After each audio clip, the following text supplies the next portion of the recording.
કે આપણે 6 સેમેસ્ટરનું ઇન્ટ્રોડક્શન જોશું. મેં તમને ગ્રુપમાં આઈએમપી ક્વેશ્ચન્સ, સિલેબસ, કેટલા સબ્જેક્ટ્સ છે એનું લિસ્ટ ગ્રુપમાં મોકલી દીધું છે. પહેલો સબ્જેક્ટ છે ઇલેક્ટ્રિકલ ઇન્સ્ટોલેશન, કમિશનિંગ અને મેન્ટેનન્સ. તો ઇલેક્ટ્રિકલ ઇન્સ્ટોલેશન એટલે આપણે જે transformer, machine, three phase machine અને બધા જે ઇન્સ્ટોલેશન કરીએ ઇલેક્ટ્રિકલ ઇક્વિપમેન્ટમાં તેમાં કઈ કઈ વસ્તુ ધ્યાનમાં રાખવી.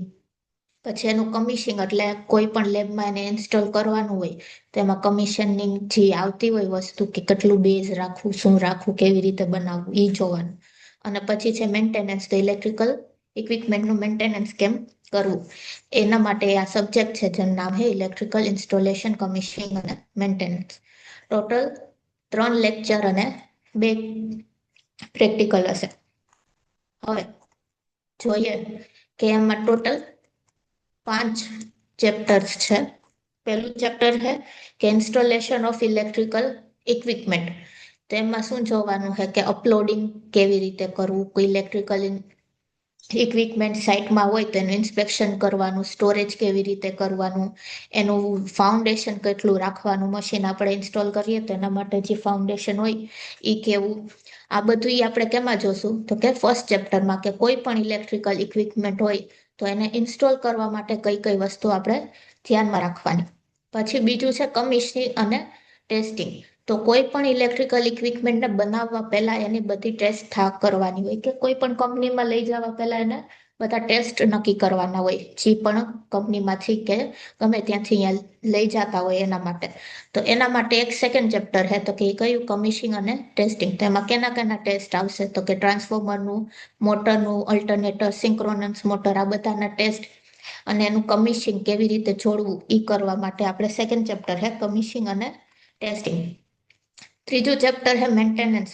તો કે કોઈ પણ ઇલેક્ટ્રિકલ ઇક્વિપમેન્ટ હોય તો એનું મેન્ટેનન્સ કેવી રીતે કરવું, કે એમાં કોઈ ફોલ્ટ આવે તો એ ફોલ્ટ આવ્યો તો એનો માટે આપણે કઈ વસ્તુ કરવી કે કઈ રેમેડી કરવી કે જેનાથી એ ફોલ્ટ ન થાય. કા પછી કોઈ ફોલ્ટ થાય તો એના રીઝન શું હશે, મેન્ટેનન્સની જરૂરત શું, મેન્ટેનન્સ શું કામ જરૂર છે. પછી મેન્ટેનન્સના ટાઈપ ને એ બધું કેમાં આવશે તો કે ત્રીજા ચેપ્ટરમાં કે શું છે મેન્ટેનન્સ ઓફ ઇલેક્ટ્રિકલ ઇક્વિપમેન્ટ. પછી ચોથું ચેપ્ટર છે ટ્રબલ શૂટિંગ. ટ્રબલ શૂટિંગ એટલે કઈ કઈ ફોલ્ટ થાય છે.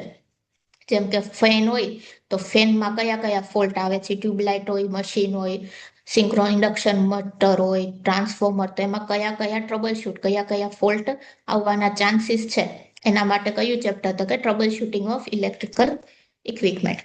હવે છેલ્લું ચેપ્ટર છે કે ઇલેક્ટ્રિકલ એક્સિડેન્ટલ સેફટી. ઇલેક્ટ્રિકલમાં જે એક્સિડન્ટ થતા હોય કે આપણે કોઈ લાઈવ વાયરને અડી લીધું, કા પછી વોલ્ટ મીટર, એમીટર થી આપણે કોઈ મેઝરમેન્ટ લેતા હોય તો એમાં કંઈક ફોલ્ટ થયો હોય, એ બધી વસ્તુ આપણે કેમાં જોશું તો કે ઇલેક્ટ્રિકલ એક્સિડન્ટ. ટોટલ 5 ચેપ્ટર્સ છે. 5 ચેપ્ટરનું વેટેજ સરખું જ છે કે 14 માર્કના 5 ચેપ્ટર્સ. અને આઈએમપી ક્વેશ્ચન તમને આપી દીધા છે. સિલેબસ એ મેં ગ્રુપમાં મૂકી દીધો છે. પછી સેકન્ડ સબ્જેક્ટ છે ગ્રીન ટેકનોલોજી. તો ગ્રીન ટેકનોલોજીમાં શું આવશે તો કે તમે સોલાર, વિન્ડ, પછી રેન્યુએબલ જે આપણે રેગ્યુલરલી યુઝ કરી શકતા હોય એવી કઈ કઈ પ્લાન્ટ્સ છે એ બધા માટે આપણે કયું ચેપ્ટર છે તો કે ગ્રીન ટેકનોલોજી. એમાં પણ સેમ 3 કલાકનો એક વીકમાં લેક્ચર અને 2 કલાકની એક લેબ. હવે એમાં ટોટલ ચેપ્ટર્સ જોઈએ આપણે તો 4 છે. ચારેયનું વેટેજ અલગ અલગ છે. પહેલા ચેપ્ટરનું 10 માર્કનું, યા બીજા ચેપ્ટરનું વધારે છે હજી સોલાર એનર્જી તે કે 30 માર્ક માટેનું. પછી વિન્ડ અને રેન્યુએબલ એનર્જી પોલિસી. પહેલું ચેપ્ટર છે તો કે રેન્યુએબલ એનર્જી સોર્સ. એમાં આપણે શું જોશું કે કઈ કઈ સોર્સિસ છે કે આ જેનાથી આપણે રેન્યુએબલ એનર્જી મળી શકે. તો પહેલું કયું છે તો કે હાઇડ્રોજન, પછી solar, wind, biofuel, biogas, CNG, આ બધા કયા છે તો કે રિન્યુએબલના રિસોર્સ છે કે જેનાથી આપણે પાછી ઓલું જે કન્વેન્શનલ છે જે ક્યારેય ખૂટે ન એવા બધા સોર્સિસ છે એ રિન્યુએબલ સોર્સ છે. પછી બીજું છે સોલાર એનર્જી. તો આમાં આપણે પીવી ડાયોડ, પીવી ગ્રીડ આ બધા વિશે જાણવું. સોલાર એનર્જી કોને કહેવાય? કે જે સનમાંથી આપણે એનર્જી મળે, સનમાંથી જે એનર્જી મળે એ હીટ મળે, હીટ એનર્જી પછી ઇલેક્ટ્રિકલ એનર્જીમાં આપણે આપે. સોલાર એનર્જી જે આપણે મળે એ આપણે ડીસીમાં મળે, પછી ડીસીનું આપણે એસીમાં કન્વર્ટ કરીએ તો સોલાર એનર્જીનું બધું આવશે કે એમાં કઈ કઈ વસ્તુ આવે, સોલાર કેનાથી, સોલાર સેલના ટાઈપ હશે, સોલાર સેલ કેનાથી બને, પછી પીવીઆઈવી કેરેક્ટરિસ્ટિક, પછી સોલાર મોડ્યુલ કોને કહેવાય, સોલાર એરે કોને કહેવાય, આપણે સોલાર એનર્જીને કેવી રીતે કન્વર્ટ કરશું, એ બધું કેમાં આવશે? તો કે સોલાર એનર્જીમાં. પછી છે વિન્ડ એનર્જી. તો વિન્ડ એટલે પવનચક્કી. પવનચક્કીના પ્રકાર, પછી એમાં આપણે કઈ કઈ વસ્તુ જોશે કે જેનાથી આપણે વિન્ડમાંથી પોટેન્શિયલ એનર્જીમાંથી આપણે ઇલેક્ટ્રિકલ એનર્જીમાં રૂપાંતર કરીને કેવી રીતે આપે. પછી એમાં વિન્ડની હવાની ગતિ આ બધું, પછી વિન્ડના પાંખિયા જે હોય વિન્ડમિલના એના પ્રકાર, એ બધું જોવાનું આપણે કેમાં છે? તો કે વિન્ડ એનર્જી. પછી ચોથું અને છેલ્લું ચેપ્ટર શું છે? કે રિન્યુએબલ એનર્જીની પોલિસી. હવે ગવર્મેન્ટે જે બધી સોલાર ઉપર અને વિન્ડ ઉપર આવવા માટે બધી પોલિસી આપી છે, બધી સ્કીમ્સ આપી છે. એ કેટલી સ્કીમ છે? તો કે પીએમ કુસુમ વાળી, પછી solar park, wind data sharing policy, આ બધી પોલિસી વિશે આપણે ચોથા ચેપ્ટરમાં પડશું. ઇન શોર્ટ, ગ્રીન ટેકનોલોજીમાં આપણે જે રિન્યુએબલ સોર્સ વાપરીએ છીએ, જે નોન કન્વેન્શનલ સોર્સિસ છે કે જે કોઈ દિવસ ખૂટવાના જ નથી, એમાંથી આપણે કેવી રીતે પોટેન્શિયલ એનર્જી હોય કે હીટ એનર્જીમાંથી આપણે ઇલેક્ટ્રિકલ એનર્જીમાં કેવી રીતે રૂપાંતર કરશું. પછી એને ઇન્સ્ટોલ કરવા માટે પછી સોલાર કે વિન્ડ છે તો એના કઈ કઈ વસ્તુ આવે છે, કઈ વસ્તુ ધ્યાનમાં રાખવાની, કઈ સ્કીમ છે, એ બધું જોઈશું આપણે ગ્રીન ટેકનોલોજીમાં. પછી આવે છે એનર્જી કન્ઝર્વેશન અને ઓડિટ. હવે કન્ઝર્વેશન એટલે શું થાય છે? કે આપણે જે એનર્જી મળે, જે પાવર મળે, આપણે એને કેવી રીતે બચાવી શકીએ, આપણે એને કેવી રીતે ઓછો ઉપયોગ કરી શકીએ, જેનાથી આપણે જે નોન રિન્યુએબલ રિસોર્સ હોય એ ઓછાની જરૂર પડે. એને શું કહેવાય? કન્ઝર્વેશન. પછી શું છે? ઓડિટ. ઓડિટ એટલે આપણે જોવાનું કે આ જગ્યાએ આટલો પાવર વપરાણો છે તો એ કેવી રીતે વપરાણો. હવે એ પાવરને આપણે ઓછો વપરાશ કરવી હોય તો એના કયા કયા સ્ટેપ છે એ જોવા માટે આપણે આ ત્રીજો સબ્જેક્ટ છે કે એનર્જી કન્ઝર્વેશન અને ઓડિટ. એમાં પણ સેમ કે 3 અઠવાડિયાના 3 લેક્ચર્સ અને 2 કલાકની એક પ્રેક્ટિકલ સેશન.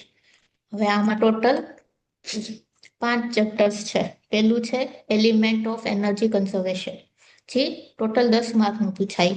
પછી energy efficient technology, techno economical evolution of energy conservation project, energy conservation in power generation, transmission અને ડિસ્ટ્રીબ્યુશન, અને છેલ્લું છે એનર્જી. હવે આપણે જોઈએ કે પહેલું ચેપ્ટર શું છે? તો કે એલિમેન્ટ્સ ઓફ એનર્જી કન્ઝર્વેશન. તો કે એનર્જીનું કન્ઝર્વ, એનર્જીને બચાવવા માટેની શું કામ જરૂર પડે છે? તો કે એનર્જી શું કામ બચાવવી જોઈએ, પછી એના પ્રિન્સિપલ કે એના લોઝ હોય ઈ, પછી એનર્જી આપણે બચાવીએ તો આપણે શું ફાયદા થાય, પછી એને લાગતા વળગતી બધી પોલિસી, એક્ટ, આ બધું આપણે કેમાં જોઈશું? તો કે energy elements of energy conservation, એનર્જીને બચાવવા માટે કઈ કઈ વસ્તુ જોઈએ. પછી સેકન્ડ ચેપ્ટર છે કે energy efficient technology in electrical system.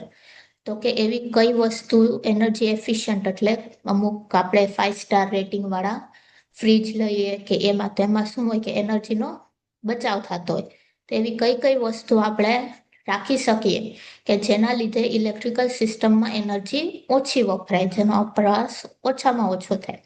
તો એ બધું આપણે કેમાં જોશું? તો કે સેકન્ડ ચેપ્ટર. પછી છે થર્ડ ચેપ્ટર કે techno economical evolution energy conservation project. તો આમાં બધું ટેરિફના લગતું આવશે કે કોઈ પણ એનર્જી અને પ્રોજેક્ટ ચાલુ કરવો હોય એનર્જીને બચાવવા માટે, તો એના માટે લાગતા બધા કોસ્ટ, સ્ટ્રેટ લાઇન મેથડ, આ બધી જે મેથડ્સ છે પેબેક પીરિયડ, આ બધું શેમાં આવશે? તો કે ત્રીજા ચેપ્ટરમાં.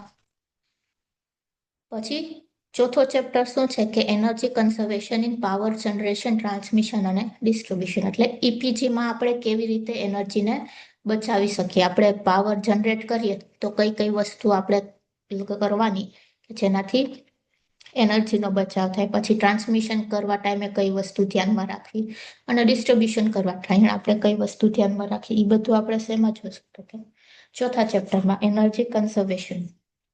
પછી આવે છે એનર્જી ઓડિટ. તો આમાં શું હોય કે આપણે એનર્જી ઓડિટ કઈ રીતે કરવાનું.